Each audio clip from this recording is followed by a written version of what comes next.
बिस्मिल्लाहिर्रहमानिर्रहीम, अस्सलाम वालेकुम। मैं हूं अफाक नज़ीर, आप देख रहे हैं उर्दू क्रॉनिकल। नाज़रीन, जदीद टेक्नोलॉजी के मामले में पंजाब बाकी सूबों से आगे निकल रहा है।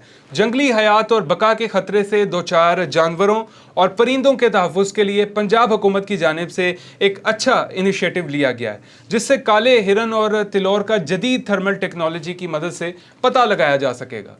वज़ीर आला पंजाब मरियम नवाज़ ने मरियम औरंगज़ेब की तजवीज़ पर थर्मल ड्रोन टेक्नोलॉजी के इस्तेमाल की हिदायत की थी, जिसके बाद जदीद माहिरीन की मदद से सूबा पंजाब के महकमा जंगली हयात ने थर्मल ड्रोन टेक्नोलॉजी का इस्तेमाल शुरू किया। इस टेक्नोलॉजी की मदद से जानवरों के जिस्म से जो खारिज होने वाली हरारत है, उससे उनका पता लगाया जा सकेगा।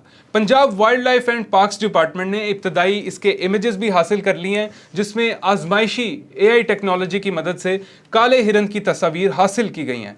मरियम औरंगज़ेब के मुताबिक थर्मल टेक्नोलॉजी और AI के इस्तेमाल से बका के ख़तरे से दो चार जंगली हयात का जो तहफ़्फ़ुज़ है वो मुमकिन हो सकेगा, और पाकिस्तान में पहली बार तमाम जंगली हयात का सर्वे भी किया जा रहा है, ताकि उनकी तादाद, रिहाइश के मकामात और तहफ़्फ़ुज़ के लिए जो ज़रूरी डाटा है वो हासिल हो सके। तो नाज़रीन, जंगली हयात को महफूज बनाने के लिए दीगर सूबों को भी इस तरह के इक़दामात पर गौर करना चाहिए। इसी के साथ ये थी हमारी अभी तक की वीडियो। मज़ीद इस तरह का कंटेंट देखने के लिए चैनल को सब्सक्राइब कर लें। अपने मेज़बान अफाक नज़ीर को उर्दू क्रॉनिकल टीम के साथ इजाज़त दीजिए। अल्लाह हाफ़िज़।